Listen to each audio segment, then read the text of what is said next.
ao único que é digno de receber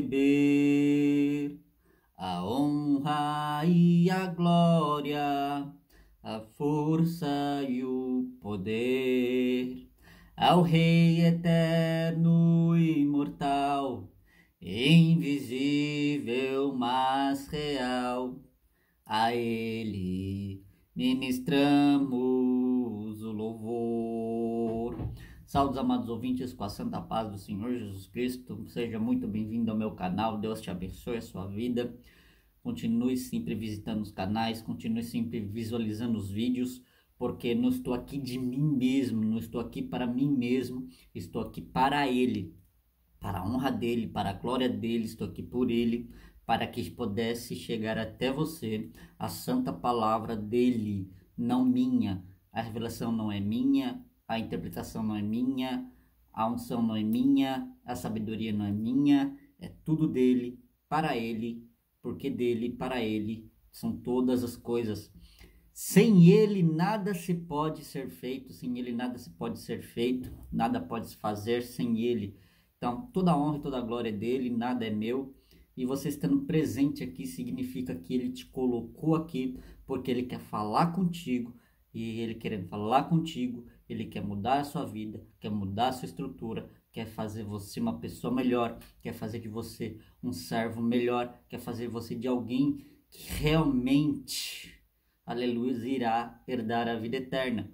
Porque tem muitas pessoas que estão na igreja que acham que vão herdar a vida eterna. E, infelizmente, eles estão indo mais para a morte eterna do que para a vida eterna, porque negligenciam a palavra de Deus. E negligenciar a palavra de Deus não vai trazer a vida, vai trazer a morte. Vai ser mesmo que nem aquela situação que Jesus disse: naquele dia, muitos dirão: Senhor, em teu nome preguei, expulsei demônios, fiz sinais de maravilha. Senhor, eu fiz em teu nome tanta coisa. E Jesus disse: não sei quem é você, sinceramente eu não faço ideia de quem você é. Então faz o seguinte, se afasta de mim, já que você parece, se afasta de mim, vá bem longe, lá pro Lago Fogo Eterno, tá bom? Faz esse favor para mim, porque eu não te conheço, então fica longe. Então a gente tem que se aproximar, a Bíblia diz que conheçamos e prossigamos em conhecer a Deus. Eu sei que existem algumas dificuldades de conhecer a Deus, eu já preguei essa mensagem, ela está no aplicativo vizinho, né? Com as dificuldades de conhecer a Deus, as dificuldades de conhecer a Deus no app vizinho, você vai achar essa mensagem. Louvado seja o santo nome do Senhor Jesus. Nós estaremos dando continuidade da maratona da palavra do Senhor. Pode ser que alguma mensagem no decorrer da maratona o Senhor queira trazer de maneira diferente ao seu coração, de uma maneira diferente a você. Então pode ser que no decorrer da maratona eu dê uma pausa na maratona e entregue uma mensagem diferente daquilo que o Espírito Santo deseja te entregar segundo a vontade e a sabedoria dele. Amém? Gênesis capítulo de número 4, nós vamos dar continuidade. Encerramos recentemente o capítulo de número 3 do livro do Gênesis, que relata a queda do homem e da mulher, a rebeldia, a desobediência, os castigos que lhe foi colocado, a misericórdia de Deus manifestada na vida do homem e da mulher, mesmo cometendo erro, fazendo o que não era para fazer, Deus foi misericordioso e agiu de misericórdia. Louvado seja o santo nome do Senhor. Nós vemos tudo isso daí, como se comportar, o que fazer, o que não fazer. É bem verdade que nem tudo que está no texto o Senhor me revelou, porque o Senhor revela para mim, revela para outros. O que Ele não quiser revelar para mim, Ele vai revelar a outras pessoas. Então, a palavra de Deus se renova a cada dia. Então, não importa quantas vezes você lê o mesmo texto, o Espírito Santo sempre terá uma revelação nova, algo novo ali da parte de Deus, que não é heresia, que não é bobagem, mas que é vinculado à vontade do Pai, do Filho e do Santo Espírito. Mas devemos tomar cuidado para não criar heresias E a maneira mais fácil de criar heresias é pregar um texto fora do seu contexto. Então, quem prega texto fora do contexto tem aí a possibilidade de causar heresias, mas nós não estamos pregando nada fora do texto e muito menos fora do contexto. Então, nós estamos dentro da inspiração do Espírito Santo. Amém? Versículo de número 1 do capítulo de número 4 diz assim: E conheceu Adão a Eva, sua mulher, e ela concebeu, e teve a Caim, e disse: Alcancei do Senhor um varão.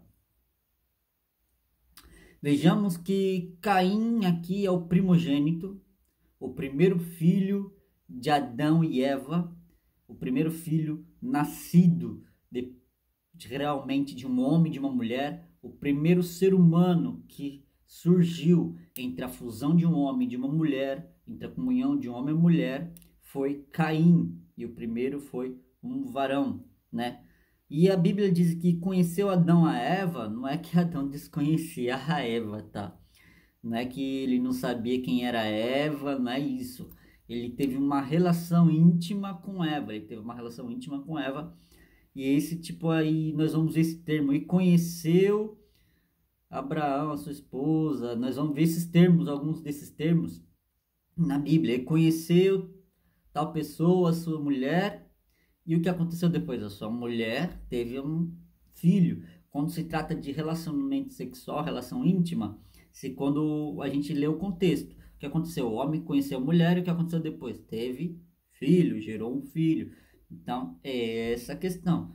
E conheceu também tem outros sentidos, outros significados dentro do contexto do texto. Quando a gente lê, devemos levar sempre em consideração o texto por um todo, o contexto por um todo. Não é nada isolado para não ficar criando heresias e bobagens, tá ok? Então sabemos que conheceu Adão e Eva após Adão e Eva ter sido expulsos do jardim do Éden, após ter recebido os castigos de Deus. Adão chamou sua mulher de Eva, que quer dizer minha vida.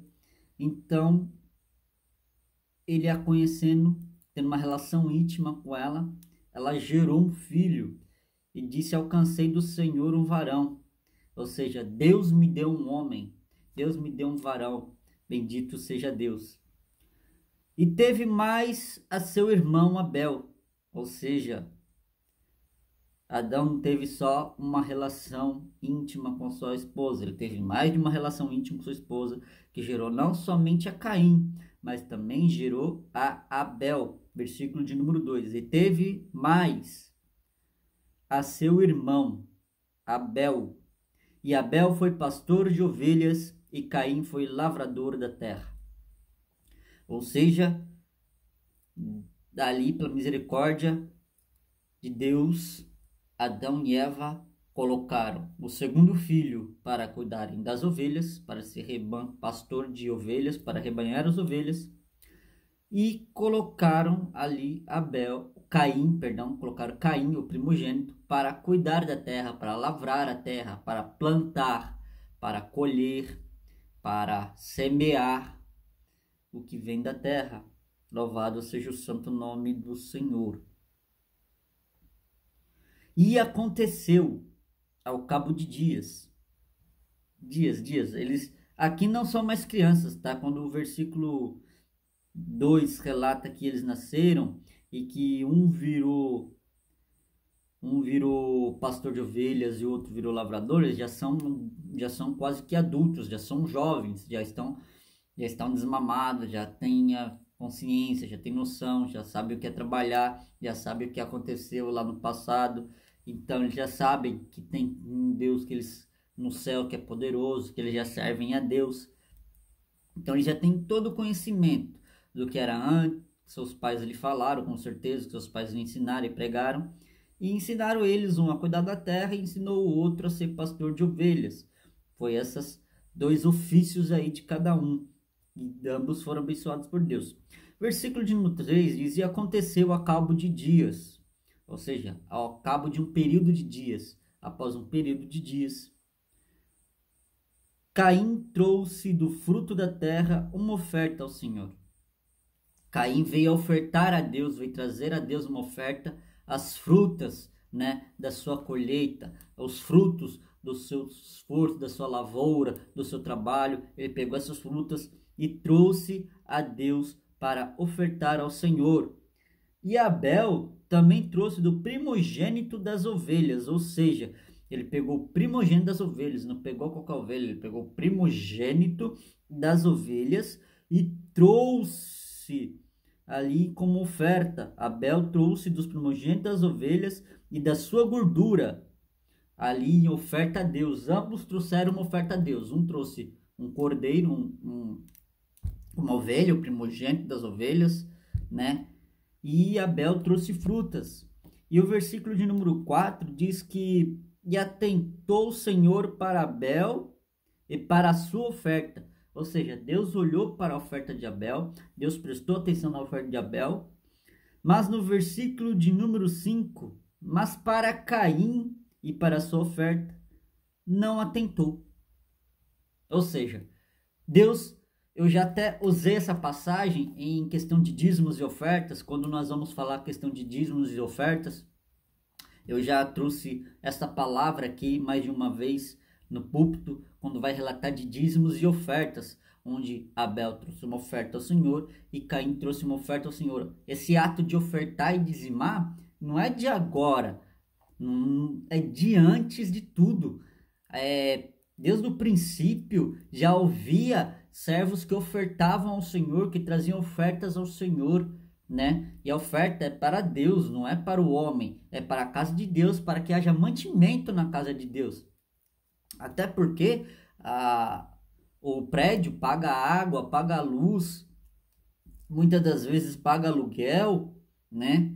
Paga quem sabe aí, funcionários para cuidar do estabelecimento, para cuidar da casa de Deus. Então, eles precisam. A água que você bebe não é de graça, o banheiro que você utiliza não é de graça, os copos descartáveis que você utiliza não é de graça, tem um preço, tem um custo. Então, tudo isso tem que ser levado em consideração. Porque se tem um microfone, se tem uma caixa de som, se tem cadeira, se tem banco, se é confortável, se tem ventilador, se tem ar-condicionado, se você está confortável, se você ouve a palavra de Deus com conforto, se tem instrumentos, se tem músicos, tudo isso é derivado dos dízimos e ofertas. Se você vai no banheiro ali e tem água para lavar as mãos, tem água para dar descarga porque paga água, se tem energia porque paga luz, tem conta de luz, né? Se você bebe água ali porque eles compram água, eles compram copo descartável para você fazer utilização.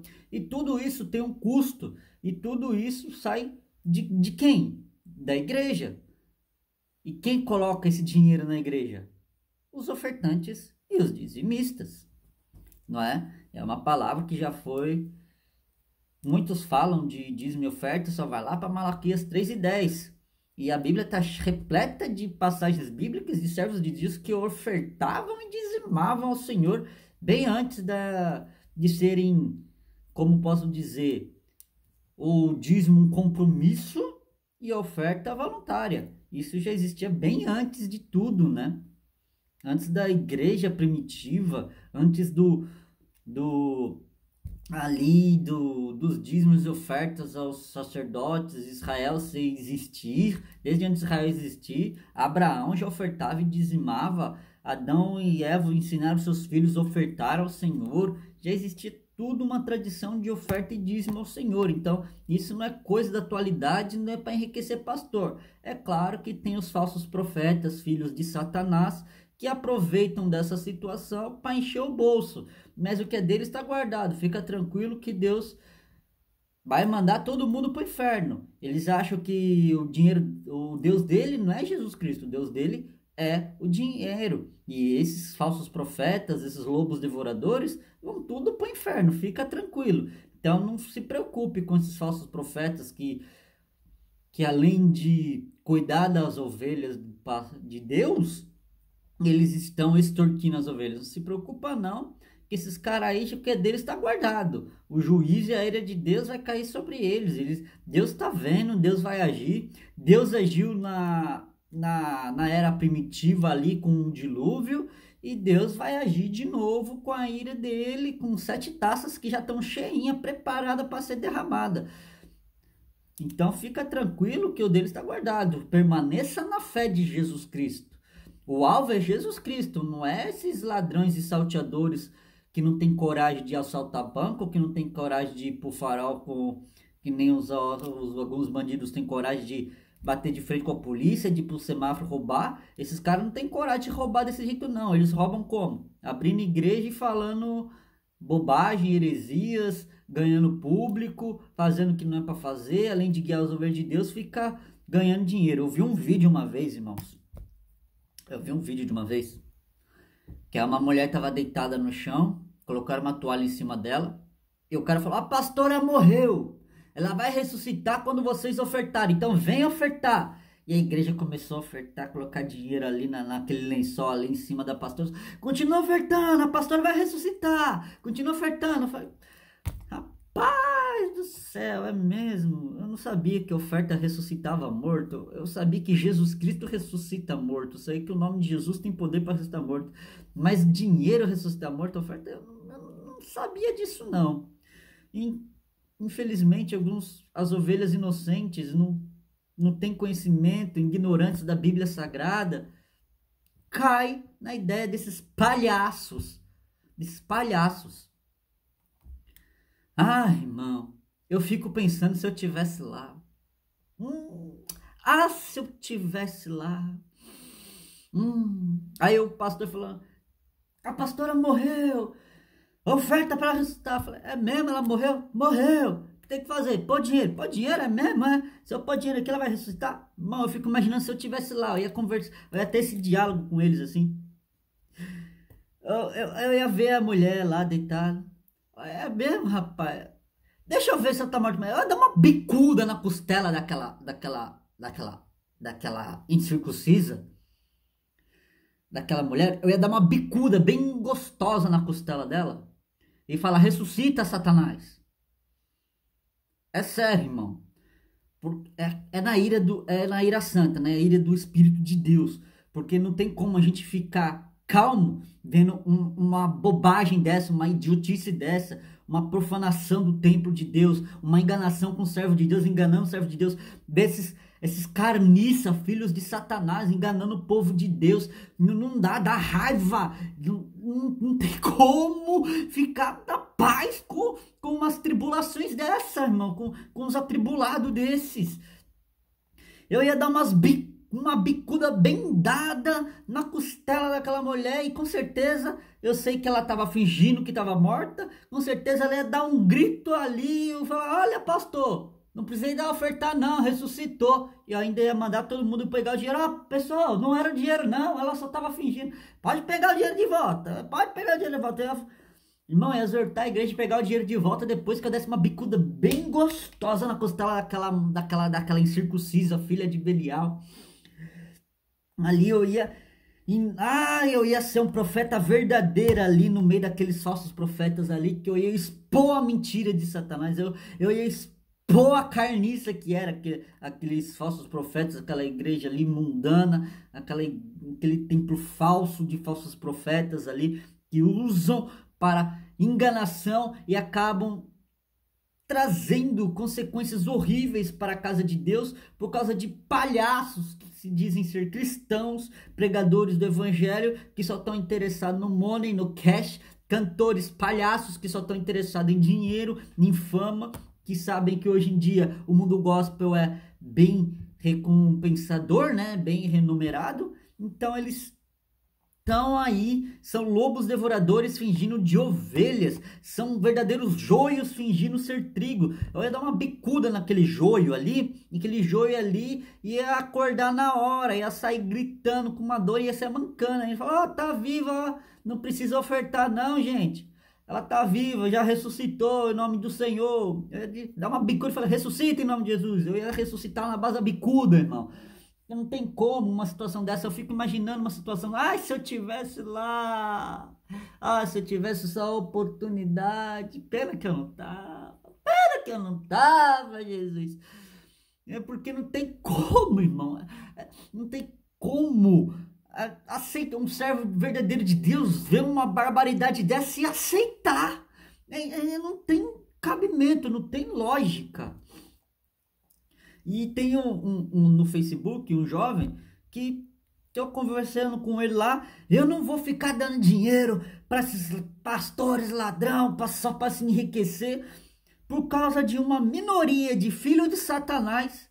Os filhos de Deus estão sofrendo aí, infelizmente. Mas quem é crente verdadeiro, quem é espiritual de verdade, sabe interpretar o que é santo e o que é profano.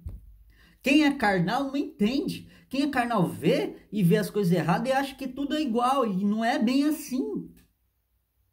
Agora, quem é espiritual sabe discernir. Quem é espiritual sabe, mas quem é carnal não sabe. Aí a gente tenta, pela misericórdia de Deus, pelo Espírito Santo e pela palavra, colocar na cabeça do abençoado que não é bem desse jeito. Só que eles não querem entender. Paciência. O que a gente faz? Deixa pra lá e vai orar. É o que a gente pode fazer. Se a gente falar não vai resolver nada, então a gente cala a boca e vai falar com quem pode resolver, o Espírito Santo. Porque eu não posso convencer ninguém do pecado. Quem convence a pessoa, o pecador do pecado é o Espírito Santo. O que eu tenho que falar? O que eu tenho que fazer? Falar. Eu tenho que falar de Jesus. A minha obrigação é falar. Eu não vou converter ninguém. Eu não vou levar ninguém para o céu. Quem leva para o céu, quem converte é o Espírito Santo de Deus, né? Então, é o Espírito Santo de Deus. Permanecei na fé, olhando para o alvo que é Jesus. Não olha para o homem não, irmão. Não olha para o homem não, porque o homem... Adão errou, Abraão errou, Jacó errou. Meu irmão, na Bíblia tem tanta gente que errou. A Bíblia está cheia de relatos de homens de Deus que errou. Moisés errou. Gente, são seres humanos que pela misericórdia de Deus alcançaram graça em Deus e foram salvos, mesmo cometendo seus erros de pecado, e estão na Bíblia para que servir de exemplo. No que eles acertaram, a gente imita. No que eles erraram, a gente faz totalmente o contrário, para que a gente não caia nos mesmos erros. Então vejamos aqui que chegou a época do ofertório, de trazer uma oferta a Deus, e Abel trouxe aí das primogenituras, o primeiro, ele pegou a primeira ovelha gorda, das suas gorduras, ele cuidou com carinho, cuidou com amor, falou, essa aqui que tá mais gorda, essa aqui que tá mais robusta, essa aqui que tá mais bonita, essa aqui que tá mais saudável, é essa que eu vou ofertar ao Senhor, essa que eu vou imolar, sacrificar em oferta ao Senhor. E Deus olhou para a oferta de Abel, mas não olhou para a oferta de Caim, não porque ele trouxe frutas. Não foi porque Abel trouxe frutas, trouxe, não sei que tipo de fruta que ele trouxe, mas as frutas que ele trouxe, nos versículos posteriores a gente vai entender porque Deus rejeitou a oferta de Caim. Não foi porque Caim trouxe fruta, Caim ofertou errado, além de ofertar um cordeiro também, ele ofertou fruta. Não, Caim ofertou certo. Ele ofertou a fruta, mas a fruta, ele trouxe as frutas em oferta a Deus. O problema em si não era a questão dele ofertar as frutas no campo. Mais para frente eu vou explicar o porquê Deus rejeitou isso daí e não olhou para a oferta dele. Veja bem que no Antigo Testamento, quando Deus estipulou ali o sacerdócio, Deus exigia o dízimo da colheita, ou seja, as primícias da colheita. Abel, o primogênito das ovelhas, a primícia das ovelhas. Deus, os primeiros frutos, a primeira colheita será para mim, em oferta, para a minha casa, para que haja mantimento na minha casa. Será como oferta a mim, para a minha casa. Ou seja, as primeiras frutas, os primeiros legumes, as primeiras verduras, os primeiros temperos, não vai para mim, vai para a oferta ao Senhor, as primícias ao Senhor, os primeiros frutos, os primeiros, louvado seja Deus, legumes, as primeiras verduras, as primícias das plantações. A primeira colheita, o melhor da colheita. Não é fruta estragada, não é fruta podre, não é uma fruta... Ah, isso aqui eu não comeria, vou dar de oferta ao Senhor. Não, não é isso. É aquilo que é mais bonito, mais atraente, mais viscoso, mais gostoso, mais saboroso, vai em oferta ao Senhor para que haja mantimento na casa do Senhor. No versículo de número 5, olha só. Mas para Caim e para a sua oferta não atentou. Deus não olhou para a oferta de Caim. Eirou-se Caim fortemente, e descaiu-lhe o seu semblante. Caim ficou airado. Caim ficou com inveja. E Caim era o primogênito. Caim era o primeiro filho. Abel era o segundo filho homem. Era o segundo. Caim era o primeiro. Caim deveria saber exatamente como fazer e não fez certo, ele fez errado. E eu vou explicar por que Caim que fez errado. O errado não foi entregar fruta, foi a maneira que ele entregou a oferta. Ele ficou bravo. Como é que é? Deus olhou para o meu irmão e não olhou para mim? Eu nasci primeiro, eu sou primogênito. Não tem isso na igreja? Na igreja não tem isso, irmãos. Eu tô na igreja há 10 anos e não sou nem diácono. Esse homem chegou na igreja faz 6 meses e já tá servindo o púlpito, já tá sendo separado para cooperador. Eu tô há 10 anos aqui como diácono e não fui consagrado a presbitério. Aquele homem ali chegou há 1 ano como diácono e já tá sendo consagrado a evangelista. Eu tô aqui há tanto tempo e nada acontece. Ah, tá errado. Eu tô aqui há tanto tempo e não recebo essa honra que ele tá recebendo, e ele chegou depois de mim. Ele chegou depois de mim e tá recebendo primeiro que eu. Isso tá errado. Eu não concordo com isso. Não é assim? Espírito de Caim. O espírito de Abel está ofertando melhor ao Senhor, está fazendo melhor ao Senhor, está se empenhando melhor ao Senhor, está dando o seu melhor para o Senhor, enquanto Caim não está dando o melhor para Deus e quer ser reconhecido por Deus. Aí não dá, né, meu filho? Você quer ser reconhecido por Deus e não faz o melhor para Deus, você não vai ser reconhecido nunca, não tem como. Não interessa se você é o primeiro, se faz 10 anos que você tá lá, não importa quanto tempo de ministério. Tempo de ministério não salva ninguém, irmão. E outra, ministério não é carreira, ministério é chamado. Tem gente que foi chamado para nascer e morrer diácono, e tem gente que foi chamado para ser pastor, que nem passou pelo diaconato, presbitério e nem evangelista e foi consagrado a pastor direto. Que é isso? Chamado, ele foi chamado para ser pastor. E ele foi separado para ser pastor e foi ungido a ser pastor, preparado para ser pastor e depois consagrado.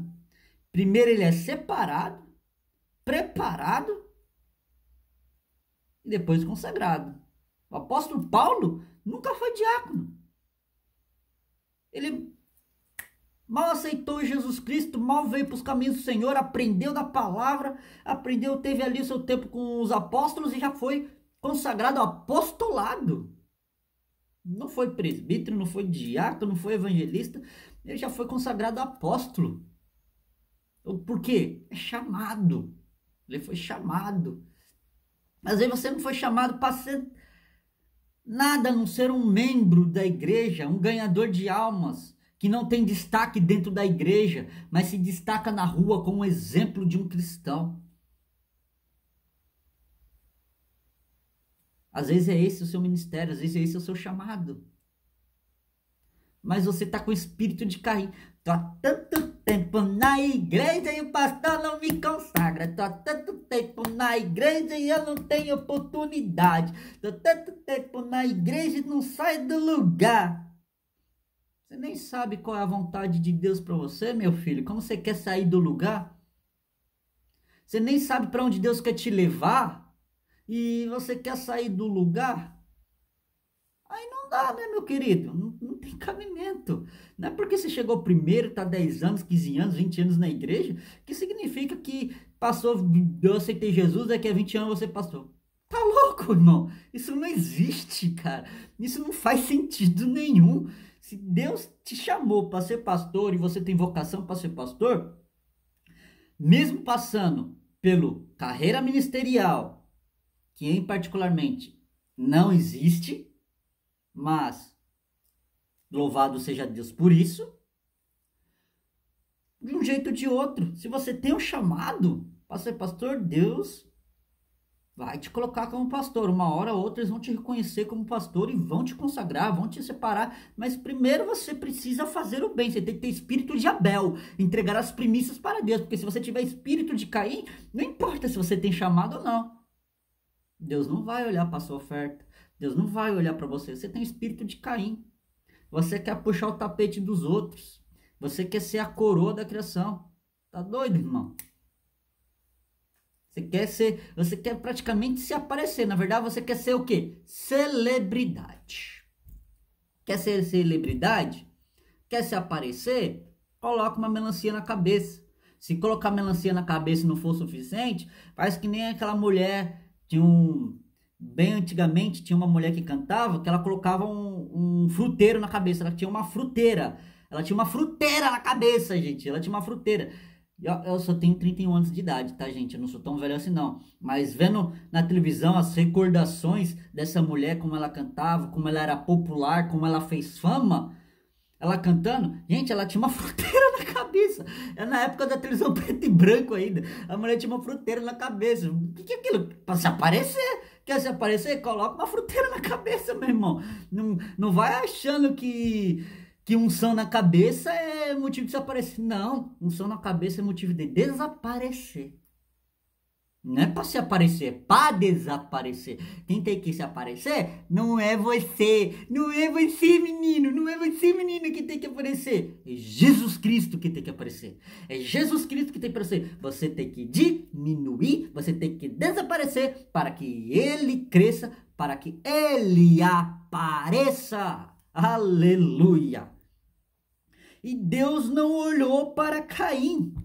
E Caim ficou bravo. Caim ficou irado. Caim ficou nervoso. Mas que isso? Por qual razão? Por qual motivo? Tá errado, não tá certo. Não aceito desse jeito. Não é bem assim, não. Deus, que conhece tudo. O coração, tá? Tem pregadores que pregam coração aqui. Não. Coração. Mente. Eu ainda não falei para esse abençoado essa afirmação do que coração é coração, mente é mente, coração é coração, cérebro é cérebro. Cérebro não é coração. Coração é coração. E quando a Bíblia fala de coração, a Bíblia está falando deste coração aqui e não desse suposto coração inventado aí por alguém. Isso aqui é cérebro, isso aqui é mente, isso aqui é raciocínio, isso aqui é emoção, tá bom? Não vai confundir. Coração é coração, mente é mente. Deus conhece o coração e Deus conhece a mente, a intenção. Por que eu bato nessa tecla aqui? Coração é coração e mente é mente. Não é, o coração. Aí coloca a mão na cabeça. Que mão na cabeça, irmão? Coração é aqui, meu filho. Coração é isso aqui, bebê. Ô, filhinho de Jesus. Isso aqui é mente, isso aqui é cérebro. Eu vou explicar por quê. Quando você está assustado, aonde você sente? Aqui ou aqui? Você nem pensa, irmão. Isso aqui dispara. Quando você toma um susto, a mente trava, o que dispara é o coração. Bum, bum, bum, bum, bum, bum, bum. É o coração. O coração aqui é a localidade da alma. O sentimento. O sentimento. Aqui é conhecimento, aqui é raciocínio lógico, aqui é que envolve sentimento. Por isso que quando a Bíblia fala de coração, ela está falando de sentimento. Não só de entendimento. Sentimento é sentimento, entendimento é entendimento. Coração é coração, cérebro é cérebro. Tanto é que o apóstolo Paulo falou que nós devemos prestar o nosso culto racional. Não é só sentimental, é racional. Para a gente saber o que está fazendo, porque ninguém é mais menino. Quando eu era menino, agia como menino. Agora eu sou homem, eu vou agir como homem. Vamos apresentar o nosso culto a Deus de uma maneira racional. Vamos parar de ser moleque dentro da igreja. Vamos parar de infantilidade na igreja. A igreja não é um lugar de gente infantil. Igreja é lugar de gente adulta. Quando a gente fala de gente adulta, não é desprezando as crianças e os jovens, está falando de intelecto. Coração, quando você está apaixonado, quando você ama alguém, você sente aqui ou sente aqui? Você sente aqui, irmão, você nem pensa. Quando você fica magoado, quando alguém te magoa, você sente aqui ou sente aqui? Sente aqui. É aqui, ó. Quando é coração. Coração é o sentimento, a janela da alma. Você sente o sentimento, o desejo, o amor. O amor não vem daqui. Aqui vem o intelecto, a razão. O amor vem daqui. Quando você está apaixonado, quando você ama alguém, é aqui que dói. É aqui que o coração bate mais forte. O coração bate mais forte, parece. E você não consegue nem pensar, você fica bobo, fica assim. Parecendo um peixe morto olhando. Porque é assim mesmo. Então, quando a Bíblia fala de coração, ela está falando de sentimento, não de intelecto. Quando ela vai falar de intelecto, ela fala a mente, raciocínio. Então, quando a Bíblia fala de coração, os desejos do coração, porque antes de subir para a mente, antes de subir para a mente, vem do coração. Do coração é só para a mente, aí você raciocina. Sim e não. Você pode, na sua mente, você vai raciocinar e tomar uma decisão. Se vai executar ou se não vai executar. Mas para você raciocinar, primeiro você desejou. Que vem de desejo, de emoção. Desejo é uma emoção. E a mente não é palco de emoções. A mente é palco de razões e de intelecto. O coração que é palco de emoções.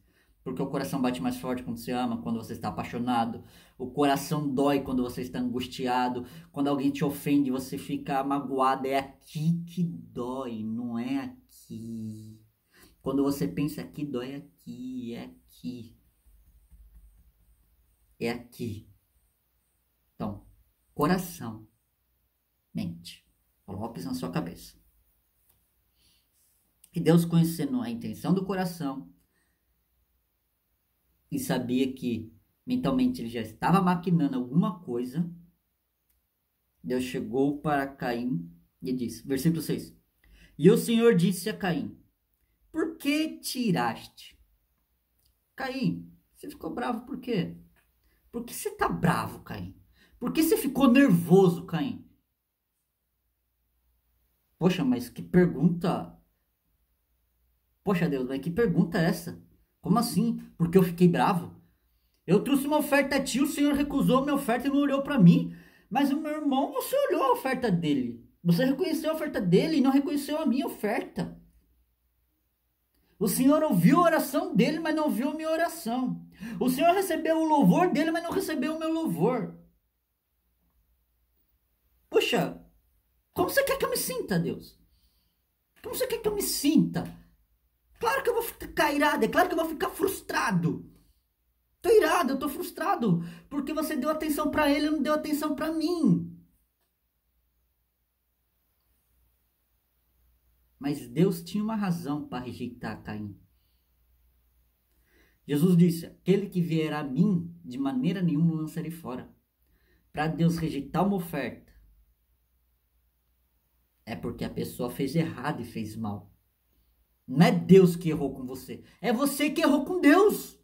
Deus não erra com ninguém, é você que erra com Deus, é eu que erro com Deus. Se Deus me rejeitar a minha oração, se Deus rejeitar a minha adoração, se Deus rejeitar o meu louvor, se Deus me rejeitar o meu ministério, o erro não está em Deus, o erro está em mim. O erro não está em Deus, o erro está em mim. É eu que estou errado, é eu que fiz errado, é eu que cometi errado, é eu que fiz o que não era para fazer. E Deus, porventura disso, vai acabar me rejeitando. Por quê? Porque o pecado afasta de Deus. E assim, o homem e Deus. Quando o homem peca, ele se afasta de Deus. Mas não só ele que se afasta de Deus. Deus também se afasta dele.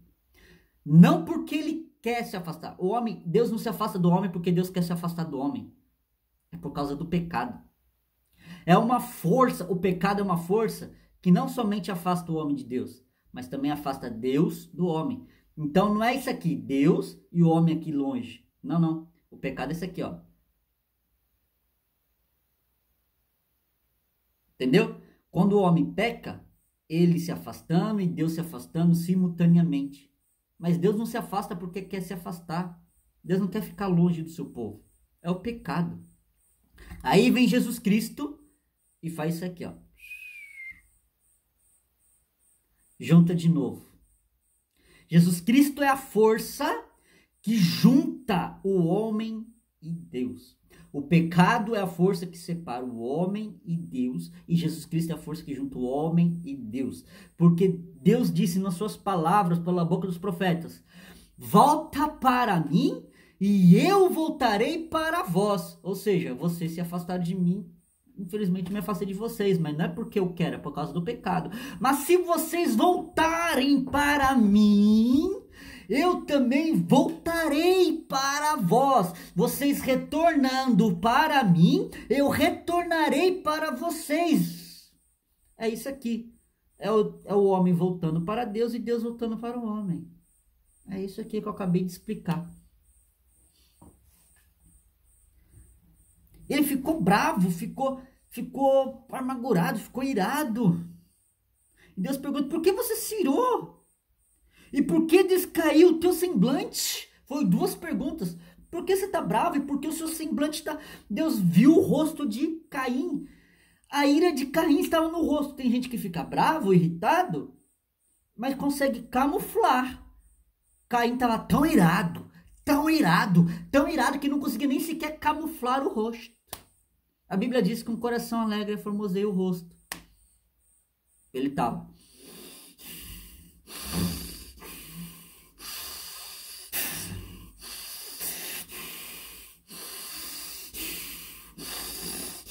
Aí Deus chega: por que você está irado?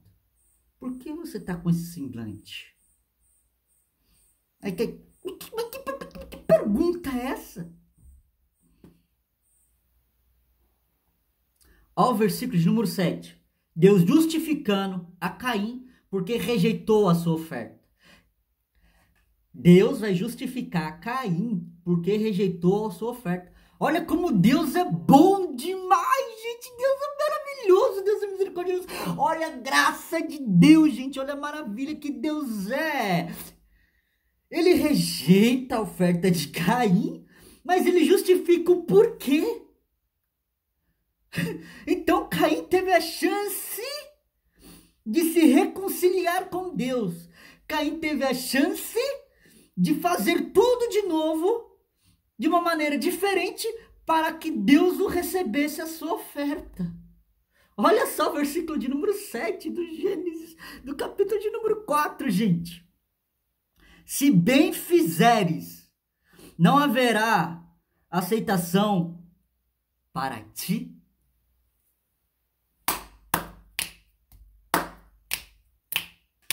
Eita glória! Olha só, irmão, olha só. Olha, irmão, que Deus estava dizendo aqui.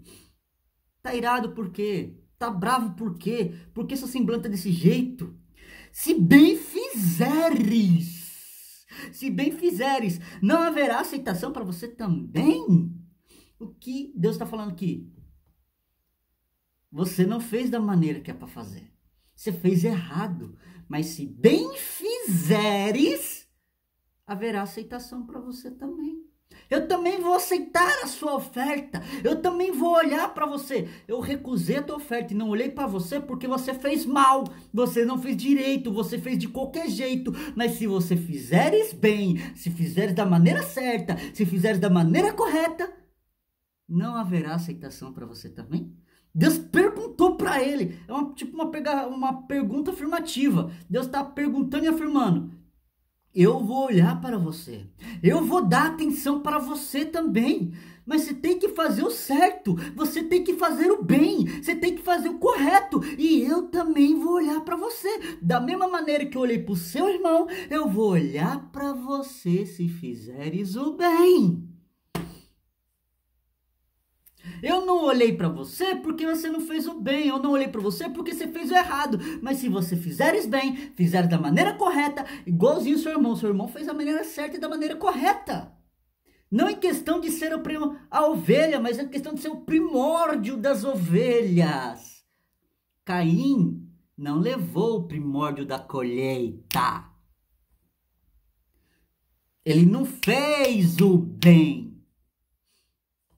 Certamente, ele ficou com o primórdio para ele, com as frutas mais doces, com as frutas mais bonitas, com as frutas mais viscosas, com as frutas mais agradáveis aos olhos. Certamente ficou para ele, porque ele é lavrador de campo, e ele sabe a dificuldade que ele teve para lavrar e cuidar da terra, para plantar e colher, a dificuldade que ele teve para parar a terra, plantar a semente, esperar a árvore crescer para dar-lhe os seus frutos e fazer a colheita. Ele sabe a dificuldade que foi, mas além de ele agradecer a Deus, porque Deus deu graça e Deus me deu misericórdia para ele ter saúde para arar a terra, plantar a semente, e a semente germinar e dar bons frutos, além de ser grato a Deus, falar: Deus, aqui estão as melhores frutas, aqui estão as primícias da minha colheita, porque o Senhor me deu graça, sabedoria e saúde, e aqui está o melhor.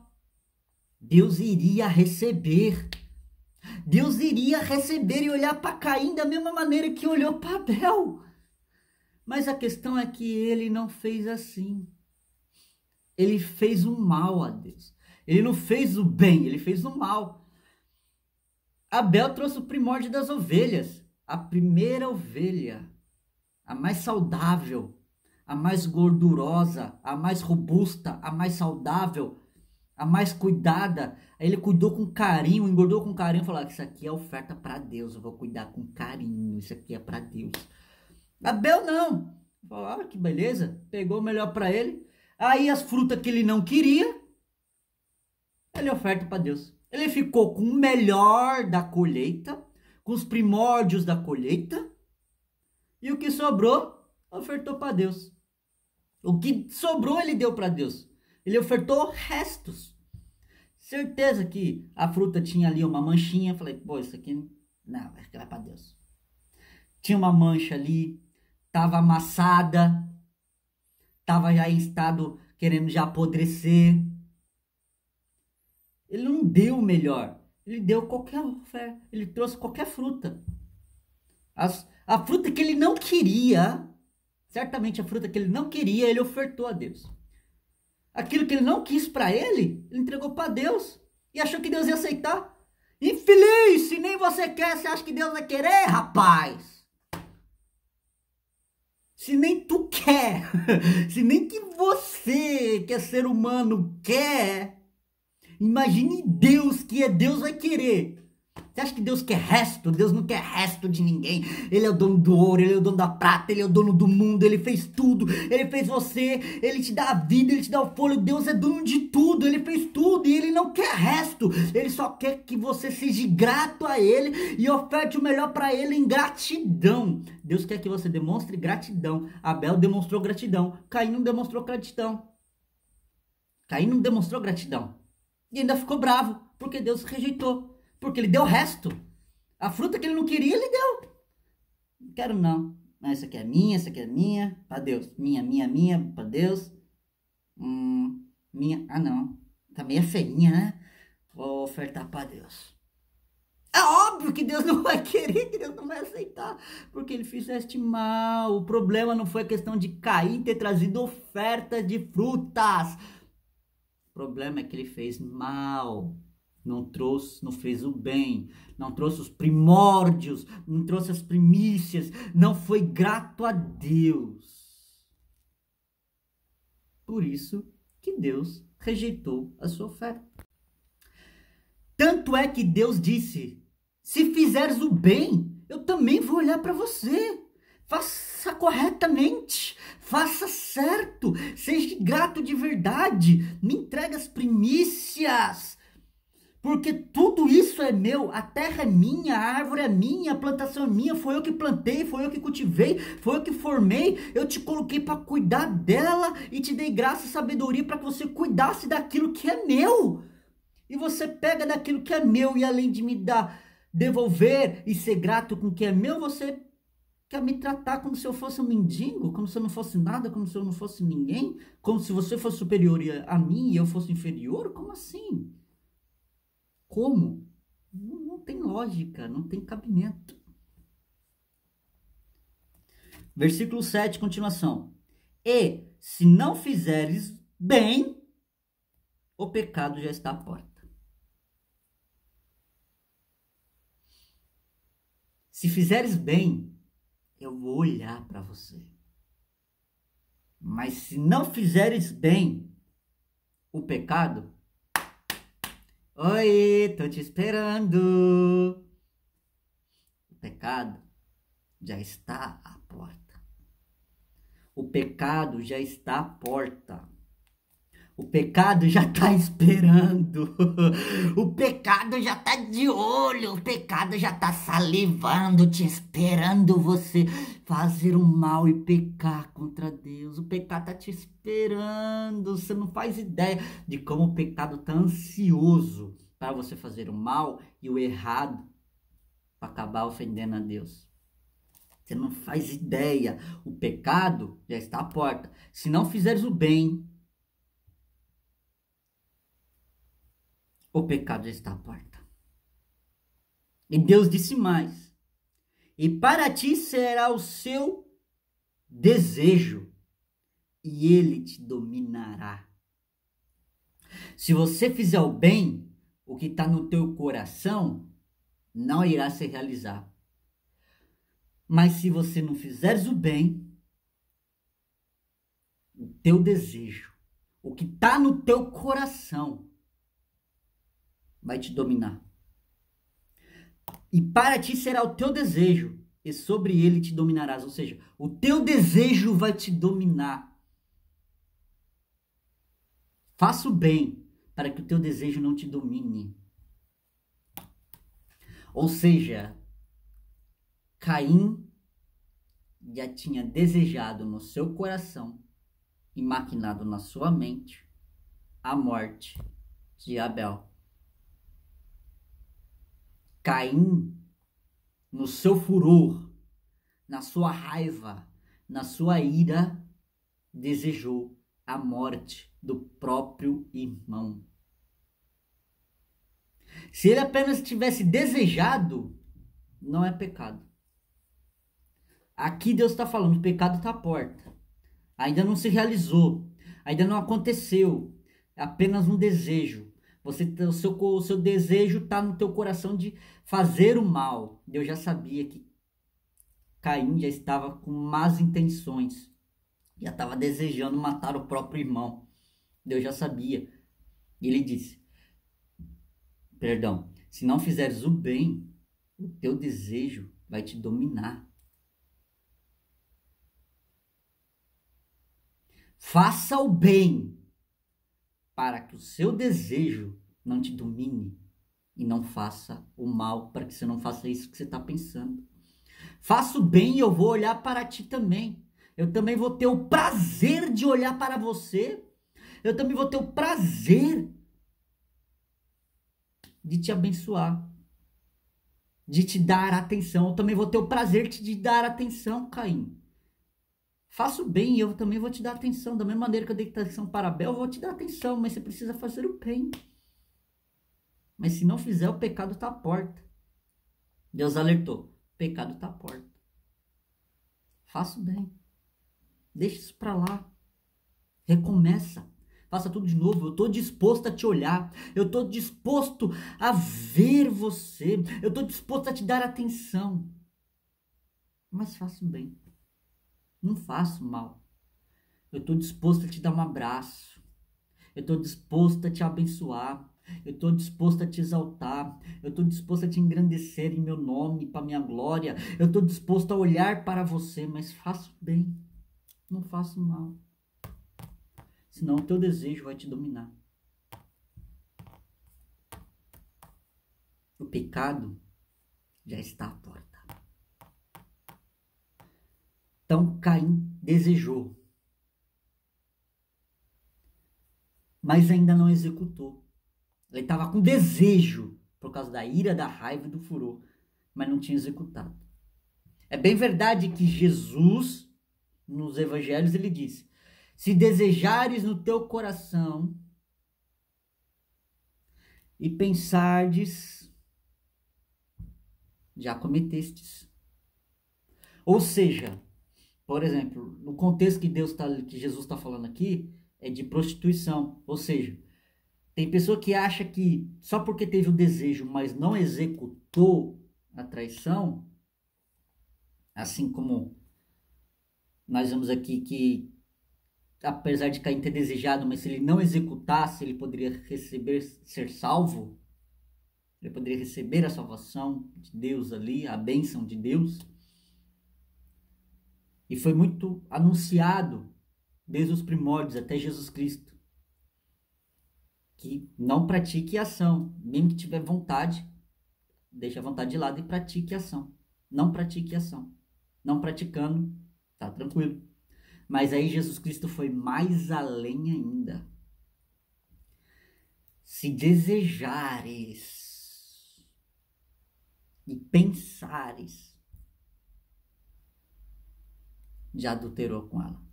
Ou seja, eu não preciso ter uma relação sexual com uma mulher fisicamente para eu já ter pecado com ela, para eu já ter adulterado com ela, para eu já ter fornicado com ela. Basta eu sentir no meu coração desejo e a minha mente maquinar eu e ela praticando ação sexual. O ato de eu pensar em estar numa relação sexual com uma mulher, eu já pequei contra Deus, contra a minha santidade e contra ela. Ou seja, eu pequei e fiz ela pecar sem ela saber. Eu e ela cometemos fornicação, e se for casado, eu e ela cometemos adultério sem que ela soubesse. Por quê? Porque eu pensei na possibilidade de estar tendo uma relação sexual com ela. Da mesma maneira é a masturbação. Quando você se masturba, como diz o pastor Eliseu Rodrigues, ninguém se masturba pensando no ventilador. Você ou assiste um filme pornô, ou vê uma revista pornô, ou vê uma foto de uma pessoa da qual você quer fazer aí, entre aspas, uma homenagem bem nojenta, né, que isso é nojento. Ou simplesmente você pensa através do seu pensamento, e quando você pensa, se masturba com aquela pessoa. Ou seja, não é só você que pecou, você pecou e ainda fez a outra pessoa pecar. Ou seja, a outra pessoa está em pecado e nem sabe que está pecado por sua culpa. Olha como que é, o cidadão peca e ainda leva a outra pessoa a cometer pecado. E a pessoa nem sabe que está em pecado de adultério, nem sabe que está em pecado de fornicação, por causa de um pervertido, safado, sem vergonha, instrumento de Satanás, fica se masturbando às tortas e à direita, com qualquer coisa. Ah, deu vontade, vai lá e se masturba no banheiro, se masturba no quarto, assistindo pornô, vendo revista, né, só imaginando. Cometeu fornicação, cometeu adultério. Se só em pensar já comete adultério, imagine a execução com a mão, ainda mais imagine a execução corpo a corpo. Você fez a pessoa pecar, a pessoa está em pecado, nem sabe que está em pecado por sua causa. Por isso que a Bíblia diz que todo ser humano é pecador. A Bíblia diz que aquele que diz que não tem pecado, já cometeu pecado porque é mentiroso. Porque todos pecaram e destituídos estão da glória de Deus. Por isso Jesus Cristo veio para nos resgatar a Deus, nos trazer para Deus. Por causa de um homem entrou o pecado no mundo, mas por causa de um homem somos justificados. Louvado seja Deus. Ah, se não fosse Jesus Cristo, irmão, a gente estava ferrado. Se não fosse as misericórdias de Deus, a piedade de Deus, a gente estava ferrado. Porque o pecado já às portas. faz o bem, rejeite o mal, porque o pecado está às portas. Deus abençoe a sua vida. Vamos encerrar aqui por hoje. Na próxima mensagem nós daremos continuidades a partir do versículo de número 8, que foi a execução do desejo de Caim. Deus seja louvado, Deus abençoe a sua vida. Faça o bem, não faça o mal. Entregue o seu melhor para Deus. A obra não é tua, a obra é de Deus. Vigia para não pecar. Vigiai e orai. É difícil? É. Não é fácil. Ser cristão de verdade não é fácil. Estar vigilante não é fácil. Ser servo genuíno de Deus não é fácil. Se fosse fácil, todo mundo estava salvo. Se fosse fácil, Jesus Cristo não precisaria morrer na cruz do Calvário. Mas não é fácil. É difícil? É. É difícil? É. É difícil? É difícil.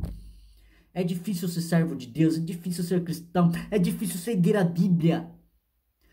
Se não fosse Jesus Cristo,